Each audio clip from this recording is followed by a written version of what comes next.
Bismillahirrahmanirrahim. Assalamualaikum warahmatullahi wabarakatuh.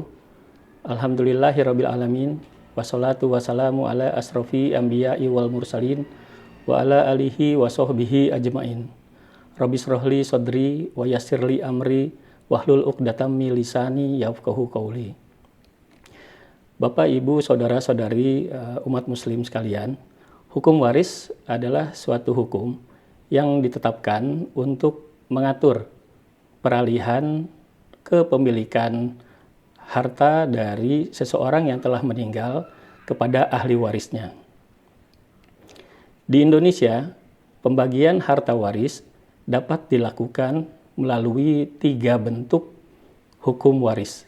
Yang pertama adalah hukum waris agama Islam. Yang kedua, hukum waris perdata atau dengan menggunakan kitab undang-undang hukum perdata. Yang ketiga, dengan hukum waris adat. Tentu saja kita sebagai seorang muslim wajib menggunakan hukum Islam dalam setiap permasalahan kehidupan kita, tidak terkecuali masalah pembagian harta waris ini. Seperti yang telah diwajibkan oleh Allah Subhanahu wa taala dalam Quran surat Al-Ahzab ayat 36 yang artinya, tidaklah pantas bagi seorang laki-laki yang beriman, demikian pula seorang perempuan yang beriman, apabila Allah dan Rasul-Nya telah menetapkan suatu perkara, lantas masih ada bagi mereka pilihan yang lain dalam urusan mereka. Barang siapa yang durhaka kepada Allah dan Rasul-Nya, sungguh dia telah tersesat dengan kesesatan yang amat nyata. Kemudian dalam Quran surat Al-Maidah ayat 44, barang siapa yang tidak berhukum dengan apa yang Allah turunkan, maka mereka itulah para pelaku kekafiran. Kemudian Quran surat Al-Maidah 45, barang siapa yang tidak berhukum dengan apa yang Allah turunkan, maka mereka itulah para pelaku kezaliman. Dan Quran surat Al-Maidah ayat 47, barang siapa yang tidak berhukum dengan apa yang Allah turunkan, maka mereka itulah para pelaku kefasikan. Jadi wajib bagi kita umat muslim untuk menggunakan hukum Islam termasuk dalam pembagian harta waris ini. Di dalam ilmu hukum ada dikenal istilah hierarki sumber hukum. Misalnya dalam kehidupan bertata negara, hierarki sumber hukum mulai dari yang tertinggi sampai yang terendah adalah Undang-Undang Dasar 1945, kemudian TAP MPR, kemudian undang-undang, kemudian peraturan pemerintah pengganti undang-undang, kemudian hierarki sumber hukum di bawahnya peraturan pemerintah, kemudian peraturan pemerintah daerah, dan terus ke hierarki peraturan perundangan atau hierarki sumber hukum di bawahnya. Di mana hierarki sumber hukum yang berada di bawah tidak boleh bertentangan isinya dengan hierarki sumber hukum yang berada di atas. Demikian pula dalam hukum Islam dikenal hierarki sumber hukum. Hierarki sumber hukum dalam agama Islam yang pertama mempunyai kedudukan yang tertinggi adalah Al-Quran. Yang kedua hadis atau sunnah Nabi. Yang ketiga ijma atau kesepakatan para ulama. Dan yang keempat qiyas.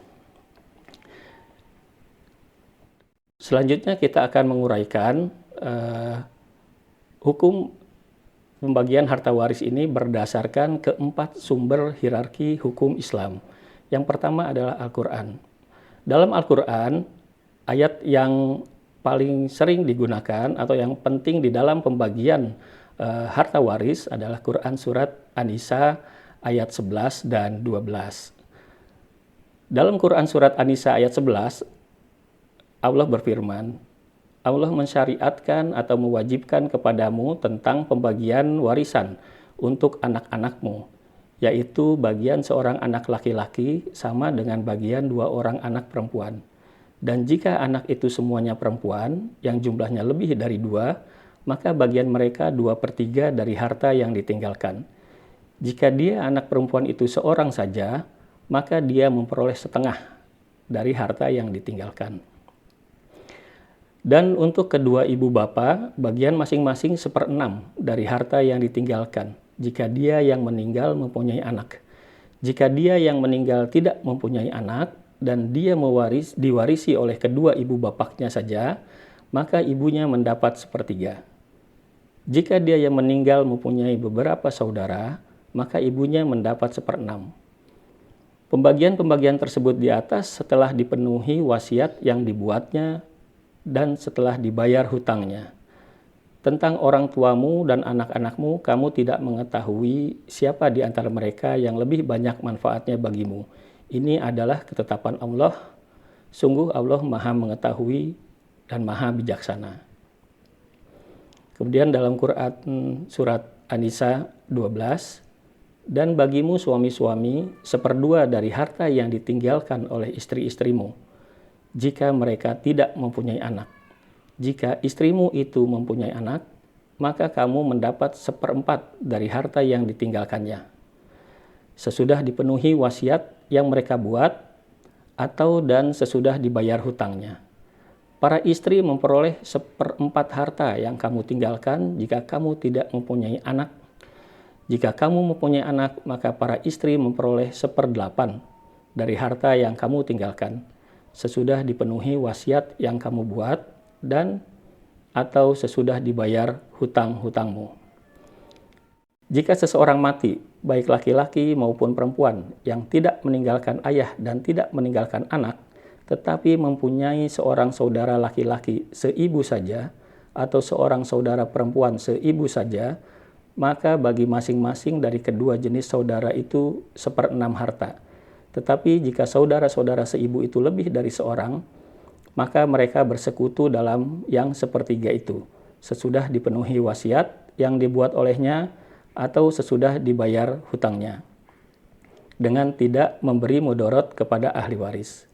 Allah menetapkan yang demikian itu sebagai syariat yang benar-benar dari Allah, dan Allah Maha Mengetahui lagi dan Maha Penyantun.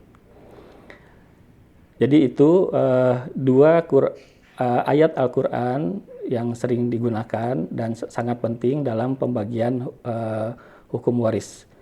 Kemudian kita beralih atau selanjutnya ke sumber hukum, hierarki sumber hukum yang kedua, yaitu hadis tentang kewarisan. Ada beberapa hadis dalam kewarisan ini, beberapa akan saya sampaikan. Yang pertama dari Ibnu Abbas radhiyallahu anhu dari Nabi Shallallahu alaihi wasallam. Beliau bersabda, berikanlah faraid atau bagian-bagian yang telah ditentukan kepada yang berhak, dan selebihnya berikanlah kepada laki-laki dari keturunan laki-laki yang terdekat. Kedua, dari Usamah bin Zaid, orang Islam tidak bisa menerima warisan dari non-muslim, non-muslim juga tidak bisa menerima warisan dari orang Islam. Tiga, dari Ibnu Mas'ud radhiyallahu anhu tentang bagian warisan. Anak perempuan, cucu perempuan, dan saudara perempuan, Nabi menetapkan untuk anak perempuan setengah, cucu perempuan seperenam sebagai penyempurna 2/3, dan selebihnya adalah milik saudara perempuan. Dari Imran bin Husain, ia berkata, telah datang seorang laki-laki kepada Nabi Shallallahu alaihi wasallam lalu berkata, sesungguhnya cucu laki-laki saya telah mati. Apakah saya mendapatkan bagian dari harta warisan? Sabdanya, bagimu seperenam. Tatkala laki-laki itu hendak pulang, Nabi memanggil dia lalu bersabda, buatmu seperenam lagi. Maka tatkala ia mau pulang, Nabi panggil lagi lalu bersabda, seperenam lagi itu sebagai makanan. Dari Ibnu Buraidah dari ayah beliau bahwa Nabi Shallallahu alaihi wasallam menetapkan bagian seperenam untuk nenek jika di bawahnya tidak ada ibu dari sang mayit. 6. Dari Mikdam bin Ma'di Karib, ia berkata, telah bersabda Rasulullah SAW, paman saudara laki-laki ibu itu adalah pewaris bagi orang yang tidak ada ahli waris baginya. 7. Dari Jabir radhiyallahu anhu, dari Rasulullah SAW, beliau bersabda, jika anak bersuara atau hidup ketika lahirnya, maka dia mendapatkan warisan. 8. Si pembunuh tidak mendapatkan sedikit pun dari harta warisan. 9. Dari Hakim bin Muawiyah dari bapaknya berkata, saya bertanya, ya Rasulullah, apakah hak istri kami Beliau bersabda, engkau memberinya makan jika kamu makan, engkau memberinya pakaian jika kamu berpakaian. Hadis riwayat Ahmad dan Abu Daud. Itu beberapa hadis yang bisa saya sampaikan. Kemudian kita beranjak kepada hierarki sumber hukum yang ketiga atau ijma ulama tentang kewarisan. Ijma berasal dari bahasa Arab yang berarti kesepakatan atau konsensus para ulama terkait fikih hukum Islam terhadap masalah tertentu. Ijma menempati salah satu sumber hukum atau dalil hukum Islam, berada setelah Al-Quran dan hadis. Dalil yang ada pada ijma sumbernya juga berasal dari Al-Quran dan hadis. Di Indonesia kita kenal dengan apa yang dinamakan dengan kompilasi hukum Islam. Pertanyaannya, apakah kompilasi hukum Islam ini masuk ke dalam sumber hukum Islam? Jawabannya iya, karena kompilasi hukum Islam ini merupakan suatu kumpulan kesepakatan konsensus para ahli hukum Islam yang dalilnya berdasarkan juga Al-Quran dan hadis. Kapan kompilasi hukum Islam ini digunakan? Aturannya atau pasal-pasalnya, yaitu tatkala di dalam Al-Quran dan hadis yang sebagai sumber hukumnya lebih tinggi, belum jelas ketetapan aturannya. Beberapa kalangan mempertentangkan apakah kompilasi hukum Islam ini masuk ke dalam syariah atau tidak, bahkan mengatakan pembagian hukum warisnya mau mengikuti syariah Islam atau kompilasi hukum Islam. Nah, tentu hal seperti itu tidak benar, karena kompilasi hukum Islam ini merupakan ijma para ulama ahli hukum Indonesia, terdiri dari 126 ulama saat pembentukannya, dan telah menetapkan dalam suatu kesepakatan yang dibentuk dalam pasal-pasal bahasa hukum pada tahun 80 dan disahkan oleh Presiden tahun 81. Beberapa pasal-pasal dalam kompilasi hukum Islam yang kita sepakati sebagai ijma ulama sebagai hierarki sumber hukum ketiga adalah pasal 1 butir H. Harta kekayaan dalam perkawinan atau syirkah adalah harta yang diperoleh baik sendiri-sendiri atau bersama suami istri selama dalam ikatan perkawinan berlangsung. Selanjutnya disebut harta bersama, tanpa mempersoalkan terdaftar atas nama siapapun. Jadi sebelum kita bicara tentang pembagian harta waris, berapa persen atau berapa 1/8, 1/4, tentunya kita harus pisahkan dulu yang mana harta suami, yang mana harta istri. Karena tentunya yang dibagikan itu adalah harta yang meninggal, harta orang yang meninggal. Tidak mungkin yang meninggal suami lalu harta bersama disebut sebagai waris. Dalam kompilasi hukum Islam, harta bersama itu disebut sebagai syirkah. Dan harta bersama adalah harta yang didapatkan oleh kedua suami istri mulai dari tanggal perkawinan dan seterusnya. Tidak peduli apakah harta tersebut dikumpulkan dari satu orang saja, misalnya suami saja yang bekerja, atau istri saja yang bekerja, atau kedua-duanya bekerja. Dan tidak juga melihat kekayaan itu diatasnamakan siapa. Misalnya harta rumah diatasnamakan suami, maka milik suami. Mobil diatasnamakan suami, maka milik suami. Atau mobil satu lagi atas nama istri, berarti hak istri. Tidak demikian. Harta bersama, ya semua harta yang dikumpulkan mulai dari tanggal pernikahan itu disebut syirkah. Kemudian pasal yang penting juga pasal 87.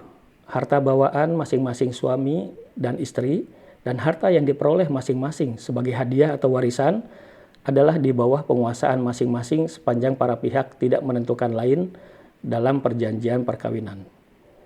Kemudian pasal 96. Apabila terjadi cerai mati, maka separuh harta bersama menjadi hak pasangan yang hidup lebih lama. Dari sini jelas bahwa apabila terjadi cerai mati, maka separuh harta bersama atau syirkah menjadi hak pasangan yang hidup lebih lama. Dan waris yang dibagikan adalah diambilkan dari bagian yang mati saja, yaitu yang dari separuhnya yang dari harta bersama. Jadi 1/4, 1/8 dalam Quran Surat An-Nisa itu dibagikan dari bagian waris harta orang yang meninggal saja, bukan dari harta bersama atau dari keseluruhan harta. Pasal 97, janda atau duda cerai masing-masing berhak 1/2 dari harta bersama sepanjang tidak ditentukan lain dalam perjanjian perkawinan.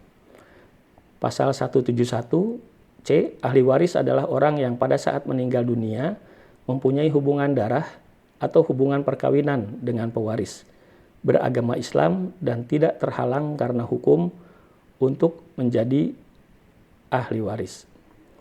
Harta waris adalah harta bawaan, ditambah bagian dari harta bersama setelah digunakan untuk keperluan pewaris selama sakit sampai meninggalnya.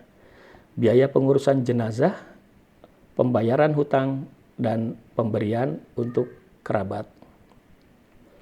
Pasal 174, kelompok-kelompok ahli waris terdiri dari A. Menurut hubungan darah, golongan laki-laki terdiri dari ayah, anak laki-laki, saudara laki-laki, paman, dan kakek.